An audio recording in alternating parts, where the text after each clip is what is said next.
আচ্ছা, আমরা যদি সবাই বুঝি, এখন আজকে থেকে হচ্ছে আপনাদেরকে যে কোনো স্পেসিফিক একটা টুল নিয়ে তারপর আমি কাজ সামনের দিকে আগাবো। দেখেন, আমি সর্বপ্রথম আপনাদেরকে আগাবো হচ্ছে এই লেআউটের কোনো কাজ নাই, আমাদের কাজ হচ্ছে বেসিক থেকে। এই বেসিকে আসার পরে যেগুলো আছে ওইগুলো নিয়ে আমি কাজ শুরু করব। কাজ শুরু করার আগে আমাদেরকে সেকশন একটা নিতে হবে। এখানে আমি বলছি না, প্লাস বাটনে ক্লিক করে আমি সেকশন নিব। এই প্লাস বাটনে ক্লিক করার পরে আমাদের দুইটা অপশন আসবে, একটা হচ্ছে ফ্লেক্স বক্স আর একটা হচ্ছে গ্রিড। এই ফ্লেক্স বক্স এবং গ্রিড জিনিসটা কি? ফ্লেক্স বক্স হচ্ছে নিজের মন মতো আমি একটা সেকশন নিতে পারবো, নিয়ে ওই সেকশনের ওয়াইড আমি নিজের মতো দিতে পারবো। আর গ্রিড হচ্ছে বক্স আকারে আমার ওয়েবসাইটটা থাকবে। তো আমি বক্স আকারে ওয়েবসাইটে রাখবো না, পরবর্তীতে চাইলে আমি বক্স আকারে করতে পারবো। তো আমি কি করব? ফ্লেক্স বক্সের অপশনে আমি ক্লিক করব। ক্লিক করার পরে এখানে বলছে যে আপনি কি একটা কলাম নেবেন নাকি দুইটা, নাকি এটা হচ্ছে 3 ভাগের 1 ভাগ এখানে আর 3 ভাগ এখানে, এটা নিবেন নাকি হচ্ছে 4টা সেকশন নিবেন। এটা হচ্ছে আপনাদের মন মতো আপনারা সেকশন নিতে পারেন। তো আমি একটা কাজ করব, আমি এখানে একটা সেকশন নিব, আপাতত একটা সেকশন নিব। তাই হচ্ছে প্রথম যে অপশনটা ডিরেকশন কলাম, এখানে হচ্ছে আমি ক্লিক করতে পারবো। আর এরপর ডিরেকশন রো, তো আমি রো কলাম একটা হলে হয়তো আমি এই প্রথমটাতে ক্লিক করব। প্রথমটায় ক্লিক করার পরে দেখেন আমাদের এলিমেন্টরের যে একটা অপশন আসছে, এখান থেকে দেখেন একটা কালারিং করা আছে। এই কালারিং করা যে বক্সটা আছে, এই বক্সটা দিয়ে বোঝানো হয়েছে আমাদের ফুল ওয়াইড আকারে বাম থেকে ডান পর্যন্ত আমাদের একটা সেকশন আসছে। এই সেকশনটা আসার পরে আমাদের একটা মাঝখানে একটা প্লাস বাটন আছে, এখানে বলছে এই সেকশনের ভিতরে আপনারা যে কোনো কিছু ইউজ করতে পারেন। তো এই প্লাস বাটনে ক্লিক করলে আমি যে কোনো কিছু ইউজ করতে পারবো, কিন্তু এই প্লাস বাটনে প্রথমে আমি ক্লিক করব না করে আমি কিছু ডিফল্ট অপশন দেখবো আমাদের এলিমেন্টরের। তো এই প্লাস বাটনে ক্লিক না করে আমি যদি দেখি যে এই যে উপরের প্লাস আছে, এই উপরের প্লাস দিয়ে কি বোঝানো হয়েছে, উপরে প্লাস দিয়ে বোঝানো হয়েছে এই প্লাসে যদি আমি ক্লিক করি তখন আমার সেকশনের উপরে আমি কি করতে পারবো? আরেকটা সেকশন নিতে পারবো। এটা হচ্ছে আমাদের উপরের প্লাস দিয়ে এই জিনিসটা করা হয়েছে। তো এটাকে আমি ক্রস করে দিব, আর সেকশন নেওয়ার আমাদের প্রয়োজন নাই। তারপরে আমাদের আছে এই যে ক্রস চিহ্নটা, এই ক্রস চিহ্নতে ক্লিক করলে আমার এই সেকশনটা ডিলিট হয়ে যাবে। তো আমি এই সেকশনটাকে আপাতত ডিলিট করব না। আর মাঝখানে যে এরকম 9 ডট আছে না 6 ডট, এডিট কন্টেইনার, এই সেকশনে যদি আমি ক্লিক করি তখন হচ্ছে আমার সেকশনে কিছু কাজ করতে পারবো। সেটা হচ্ছে সেকশনের কাজ বলতে গেলে আমি এই সেকশনে কাজ করতে পারবো। এই সেকশনে কোনো কিছু আনার আগে আমাদেরকে কিছু কাজ করে নিতে হবে। সেটা হচ্ছে আমি যদি এই সেকশনের এখানে ক্লিক করি তখন আমার ফুলফিল সেকশন আমার সিলেক্ট হয়ে যাবে। সিলেক্ট হয়ে যাওয়ার পরে তারপরে বাম পাশে দেখেন আপনাদের কিছু অপশন আসবে। বাম পাশে আমাদের কিছু অপশন আসবে। প্রথমে লেআউটের ভিতরে 2টা অপশন আছে। তারপরে স্টাইলের ভিতরে হচ্ছে আমাদের 4টা অপশন আছে, এবং অ্যাডভান্সের ভিতরে হচ্ছে আমাদের কিছু অপশন আছে। আগে আপনাদেরকে এই জিনিসটা শেখাবো, এটা হচ্ছে ডিফল্ট। প্রত্যেকটা সেকশনে ওই সেম জিনিসটাই থাকবে, সেম জিনিসটা। তাই হচ্ছে এই জিনিসটা যদি আপনারা বুঝেন তখন হচ্ছে আপনাদের জন্য অনেক ইজি হয়ে যাবে জিনিসটা চেনার জন্য। ঠিক আছে, দেন হচ্ছে আমি যদি এই সেকশনে ক্লিক করার পরে সর্বপ্রথম আমি আসবো হচ্ছে আমাদের 3টে অপশন আছে, লেআউট, স্টাইল, অ্যাডভান্স। এর ভিতরে আমি লেআউটে আসবো। লেআউটে আসার পরে আমি কন্টেইনারে আসবো, দেখি এটা দিয়ে কি করা যায়। কন্টেইনারে আসার পরে আমাদের প্রথম অপশন আছে যে কন্টেইনার লেআউট দিয়ে বোঝানো হয়েছে আমার সেকশনের অবস্থাটা। তো আমি কন্টেইনার লেআউটের ভিতরে ফ্লেক্স বক্স আছে, এখানে যদি ক্লিক করে আমি গ্রিডে কনভার্ট করতে পারবো। গ্রিড জিনিসটা কি ছিল? আমরা ওয়েবসাইটে একটা বক্স আকারে আসবে, তো আমি বক্স আকারে রাখবো না, আমি ফ্লেক্স বক্সই রাখার চেষ্টা করবো। চাইলে এখান থেকে চেঞ্জ পরবর্তীতে করতে পারবেন। তারপরে কন্টেইনারের ভিতরে আমাদের দ্বিতীয় অপশন হচ্ছে কন্টেন্ট ওয়াইড বলতে কি বোঝানো হয়েছে? যদি আমি একটা ওয়েবসাইট তৈরি করি তখন আমার ওয়েবসাইটে কিন্তু নির্দিষ্ট একটা সাইজের ওয়েবসাইটটা হবে। যদি আমি কন্টেন্ট ওয়াইড এর মধ্যে ক্লিক করি, এখানে 2টা অবস্থা আছে। তো এই অবস্থার মধ্যে 2টা অপশনের ভিতরে আমাদের প্রথম আছে বক্স, তারপরে আছে হচ্ছে আমাদের ফুল ওয়াইড। এটা দিয়ে কি বোঝানো হয়েছে? এটা দিয়ে বোঝানো হয়েছে, বক্স দিয়ে বোঝানো হয়েছে আপনার যে ওয়েবসাইটটা তৈরি করবেন, ওয়েবসাইটের একটা নির্দিষ্ট একটা সীমানা আছে। এরকম ওয়েবসাইটে হয়ে থাকে, নির্দিষ্ট একটা সীমানা আছে, এই সীমানার ভিতরে আপনার ওয়েবসাইটটা থাকবে। আবার যদি ফুল ওয়াইড দেন তখন হচ্ছে আপনি যদি এলইডি টিভির মধ্যে আপনার ওয়েবসাইটটা কি করেন, শো করান, তখন এলইডি টিভি যত বড় আপনার ওয়েবসাইটটা তত বড় হয়ে আসবে। এটা হচ্ছে আমাদের ফুল ওয়াইড।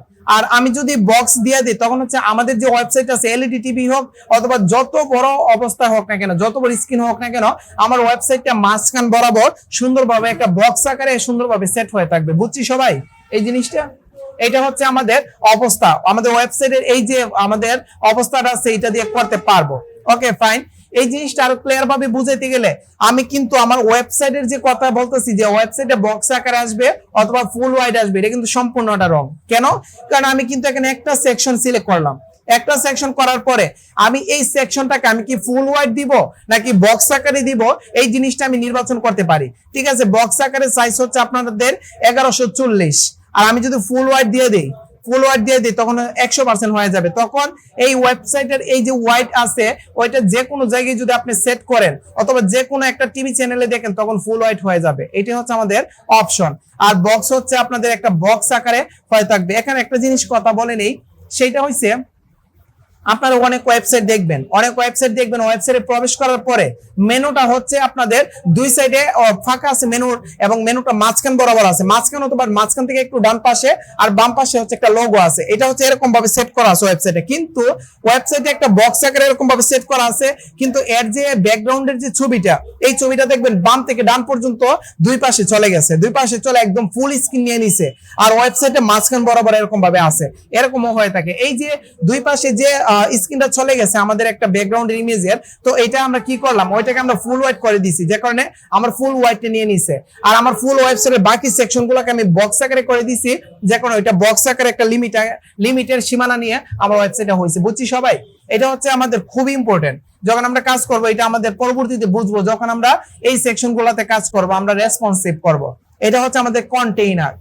তারপরে কন্টেইনারের পরে আমাদের কি আছে, ওয়াইড। ওয়াইড তো বুঝছিনি, আমরা ফুল ওয়াইড দিলে 100% হয়ে যাবে, আর নরমালি হচ্ছে আমাদের 1140। আর আমাদের ওয়েবসাইটে যতগুলা কাজ করব প্রত্যেকটা কাজ আমরা পিক্সেল ইউজ করব, আমরা যে সাইজগুলো ইউজ করব এগুলা পিক্সেল আকারে ইউজ করব। এটা হচ্ছে 1140 পিক্সেল আমার ওয়াইডটা। তারপরে আমি যদি মিনিমাম হাইটে আসি, এই সেকশনে হাইট কতটুকু দিব, মানে উঁচু নিচু কতটুকু হাইট দিব, এখান থেকে চাইলে আমি কি করতে পারবো, নিজের ইচ্ছা মতো দিয়ে দিতে পারবো। দেখছেন এতটুকু হাইট দিচ্ছি না? এখন আমি যে ছবিটা আমি নিয়ে আসবো এই ছবিটা এতটুকু হাইটের ভিতরে থাকবে, এর বাহিরেও যাবে না, এর ভিতরেও থাকবে না। মানে এর ভিতরে থাকবে না বলতে কি এর থেকে মাঝখানেও আসবে না, যে সীমানাটা আছে ওই সীমানাটা নিয়ে আমার ছবিটা আসবে। এরকম ভাবে আমি সেট করতে পারবো আমার ছবিটা। তবে একটা জিনিস দেখেন, আমি কি করব, মিনিমাম যে হাইটটা আছে ওইটাকে আমি 0 করে দেবো, কারণ আমি চাচ্ছি আমাদের যে কন্টেন্টটা আছে কন্টেন্ট ওয়াইজ আমার হয়ে যাবে। তো আমি যদি এখানে 0 করে দিই, দেখেন আমার দেখতে খারাপ লাগতেছে না? এই সেকশনটা চেঞ্জ হয়ে গেছে না? দেখেন একটার সাথে একটা লেগে গেছে। তো আমি যদি এটাকে ডিফল্ট অবস্থায় আনতে চাই, আমাদের এলিমেন্টর ডিফল্ট অবস্থায় আনতে গেলে আমাদেরকে কি করতে হবে, এই 0টাকে উঠাই দিতে হবে। যে কোনো একটা জায়গাকে যদি আপনি ফাঁকা করে ফেলেন, লেখাটা উঠায় যদি ফাঁকা করেন ফেলেন, তখনই বুঝবেন ওইটা ডিফল্ট অবস্থায় আছে। আর যদি 0 থাকে মনে করতে পারেন যে ডিফল্ট না, এটা কিন্তু রং। 0 থাকলে কিন্তু এটা একটা সাইজ নিয়ে নি। সো আমি জিনিসটাকে ফাঁকা করে দিব, এখন হচ্ছে আমার ডিফল্ট অবস্থায় আমাদের আছে। তারপরে কন্টেইনারের ভিতরে আর কি আছে, আমাদের আছে হচ্ছে আইটেম জিনিসটা কি? আইটেম হচ্ছে আপনার যে সেকশনটা নিছেন ওই সেকশনটা ডিরেকশন কোন দিকে গেছে এই জিনিসটা বোঝানো হয়েছে, বাম থেকে ডানে নাকি ডান থেকে বামে নাকি উপর থেকে নিচে। তো যে কোনো একটা ডিরেকশন এখানে একটা সেকশন যেহেতু আমরা দিয়ে দিতে পারি, এটা কোনো ম্যাটার করে না ডিরেকশনে, এটা কোনো ম্যাটার করে না, জাস্ট একটা ইস্যু। তারপরে আমাদের আছে জাস্টিফাই কন্টেন্ট। আমি এই সেকশনের ভিতরে আমি যতগুলা লেখা লিখবো ওই লেখাগুলাকে আমি জাস্টিফাই করে নিতে পারবো। জাস্টিফাই মানে হচ্ছে আমি চাইলে এই লেখাগুলোকে মিডলে নিয়ে আসতে পারবো, চাইলে সেন্টার প্রথমে কি আছে স্টার, আমি চাইলে বাম পাশে নিয়ে আসতে পারবো, তারপরে মিডলে নিতে পারবো, তারপর লাস্টের দিকে নিতে পারবো, চাইলে উপরে নিচে স্পেস বাড়াইতে পারবো, তারপর স্পেস অ্যারাউন্ড চারদিকে বাড়াইতে পারবো, একটা লিমিটে রাখতে পারবো, এরপর স্পেস ইভেনলি আমি জোড়াকৃতি মানে সব দিক দিয়ে সমানভাবে লাইন বাই লাইন আমি স্পেস করবো। এই জিনিসটা আমি করতে পারবো সেকশনের উপরে, ঠিক আছে, সেকশনের ভিতরে করতে পারবো। তারপরে আমাদের কি আছে, আমাদের গ্যাপস মানে হচ্ছে আমাদের একটা সেকশনের সাথে আরেকটা সেকশনের যদি আরেকটা সেকশন ক্রিয়েট করি তখন দুইটা সেকশনের ভিতরে আমাদের গ্যাপ কতটুকু থাকবে, এটা কিন্তু ডিফল্ট আমার 20 পিক্সেল করে কিন্তু আমাদের কলাম এবং রো এর মাঝখানে গ্যাপ থাকে, এটা ডিফল্ট অবস্থায় থাকে। আপনারা চাইলে 0 করে দিতে পারেন, চাইলে বাড়াইতে পারেন, কমাইতে পারেন, এটা ডিফল্ট অবস্থায় থাকে। এইটা গেল হচ্ছে আমাদের মোটামুটি কন্টেইনার। তো এই কন্টেইনার মোটামুটি একটা আইডিয়া পাইছেন কিনা কন্টেইনার সম্পর্কে সবাই?